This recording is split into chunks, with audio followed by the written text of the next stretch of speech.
दिनों से हम सिर्फ इसी केस को इतना डीपली आप लोग भी स्टडी कर चुके हैं और हम लोग भी स्टडी कर चुके हैं, और जिस तरह से जितनी खूबसूरती से अली ज़फ़र साहब ने इसको लीगली एक्सप्लेन किया है, मेरी किसी एक्सप्लेनेशन की ज़रूरत तो नहीं रहती, बट कुछ ऐसे पॉइंट्स हैं जो मैं ये चाहती हूँ कि बार बार हम उनको मीडिया के सामने रखें, उन हक़ाइक़ को।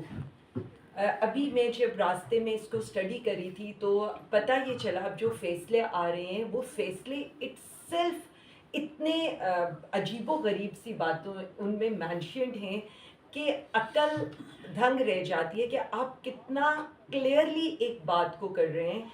अहमद चट्टा साहब, बिलाल एजाज साहब या अहमद बचर साहब, उनके फ़ैसले में ये मेंशन्ड है कि चूँकि आपका ताल्लुक़ तहरीक इंसाफ से और आप इस चीज़ को एक्सेप्ट करते हैं तो इसलिए आपको ये सज़ाएँ दी जाती हैं। और जो लोग जो मेन एक्यूज़ थे सरगोदा और मियाँ वाली के केस में, चूँकि उन्होंने एक्सेप्ट कर लिया कि हमारा कोई ताल्लुक़ पीटीआई से नहीं है, तो उनको रिलीफ़ भी दे दिया गया और उनको रिलीज़ भी कर दिया गया। मैं सिर्फ इतना कहना चाहती हूँ कि मियाँ वाली के 2 केसेस का फ़ैसला किया था रिस्पेक्टिव जज अब्बास साहब ने। इससे सेवेरिटी थी उन केसेस के अंदर, बट उसमें सारे मुल्ज़िमान को बरी किया गया। जबकि अगर देखा जाता तो ये केस उतनी हद तक सेवियर नहीं था, और इसके अंदर आपने हमारे लोगों को कन्विक्ट किया। अजीबो-गरीब सी बात है, बिलाल एजाज साहब ने मुझे कहा भी, और मैं ये मीडिया के आगे भी रखती हूँ, उन्होंने अपनी सीडीआर्स निकलवाई 7 और 9 मई की, उन्होंने खुद निकलवाई, और उसके अंदर मेंशन था कि वो उस दिन अपने हलके में थे, वो कहीं चक्री या कहीं लाहौर या इसके ज़मान पार्क के करीब करीब भी नहीं थे, और कमोबेश यही सूरत हाल अहमद बचर साहब की और हमारे डिप्टी पार्लिमानी लीडर अहमद चट्टा साहब की थी। अब आ जाए लाहौर के केसेस के ऊपर, जिस तरह से अली ज़फ़र साहब ने लीगली आप लोगों को बताया, इसी में मैं एक और बात ऐड कर लेती हूँ। अगर कोई सोफ़े के पीछे छुपा है या मेज़ के नीचे छुपा है, सवाल 2-3 हैं हमारे उसमें। क्या उसको ये भी नहीं पता कि खान साहब की पोज़ीशन क्या थी उस वक़्त? जब हमारे वुकला ने वहाँ जिरा की तो उसको ये तक नहीं पता था कि खान साहब किस जगह पर बैठे हुए थे, खान साहब ने किस रंग के कपड़े पहने हुए थे, और क्या सूरत हाल उस मीटिंग के अंदर थी। प्लस उसका जो रोज़नामचा था, जो रजिस्टर था जिसमें ये लिखा जाना चाहिए, उसमें तो वो खुद से जो आपका स्टार गवाह है, उसकी उस दिन की हाज़िरी ही नहीं थी, और उसको ऑलरेडी उसके अपने ऑफ़िसर से एक वार्निंग दी जा चुकी थी इन्हीं दिनों के लिए। इम्पॉर्टेंट एक और सवाल है जो आप सब लोगों को इक़्तिदार में बैठे हुए लोगों से करना चाहिए। वो सवाल ये है कि अगर आपको पता था, चलें आपकी हर बात को हम मान लेते हैं कि आप सोफ़े के पीछे थे, आप मेज़ के नीचे थे, अगर आपको ये पता था ऐसी कोई साज़िश होने लगी है और मुल्क भर में ऐसा कुछ होना लगा है, तो एज़ ए सिक्योरिटी एजेंसीज़ क्या आपका काम था कि आप उस सब को होने देते और एक पार्टी को दीवार से लगाते, या आपका काम था कि आप उस साजिश को रोकते या उसको नाकाम बनाते? इतने शॉर्ट नोटिस पे आना बड़ा आपका बहुत बहुत शुक्रिया। मामला बहुत अहम है। मामला ये है कि आपने कल जो इस तरह खबरें सुनी कि एक अदालत ने एक बिल्कुल मेरे ख्याल से गैर कानूनी और गैर आइनी फैसला कर दिया, जिसमें 10-10 साल की सज़ा सुना दी हमारे पॉलिटिकल लीडर्स को।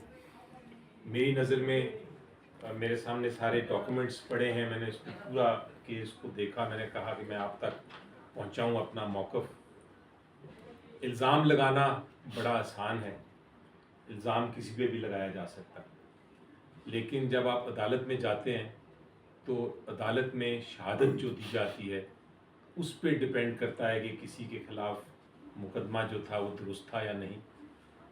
उससे नज़र आता है जो कुछ रिकॉर्ड पे आया हो कि क्या सज़ा हो सकती थी कि नहीं।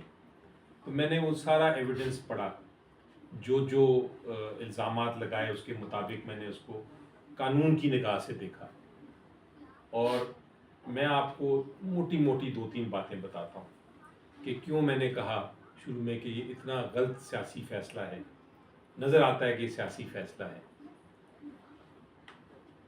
आप इस केस को देखें तो 2 मेन जो इसमें गवाह हैं, केस सारा जो बना है वो साजिश पे बना है कि एक कंस्पिरेसी थी, और उस कंस्पिरेसी को साबित करने के लिए 2 मेन गवाह इस केस में पेश किए गए। वो जो 2 मेन गवाह हैं वो कहते हैं कि हमने देखा कि ये सारे जो बड़े बड़े लीडर थे पीटीआई के, इमरान खान साहब और बाकी बड़े बड़े जो हमारे लीडर्स थे, उन्होंने बैठ के ये सारा डिज़ाइन किया और डिज़ाइन करके उन्होंने फैसला किया कि हम ये अटैक करेंगे।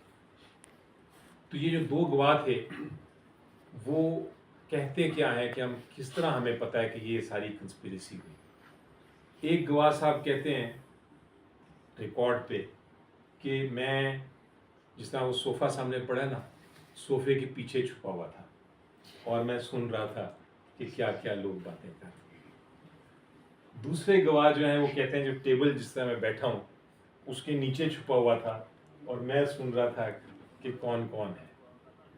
उसके बेसिस पे, इन 2 गवाहियों के बेसिस पे कन्विक्शन हो गई। कोई सीसीटीवी नहीं दिखाया गया, कोई व्हाट्सएप मैसेजेस नहीं, कोई रिकॉर्ड नहीं, कोई इंडिपेंडेंट आज़ाद गवाह जो कहे हाँ जी ये इस तरह मैंने इस जगह पे मैं साथ इन्वॉल्व था, कोई वादा माफ गवाह जो कहे कि मैं कंस्पिरेटर था। उस सोफे को कौमी एजाज़ मिलेगा सर।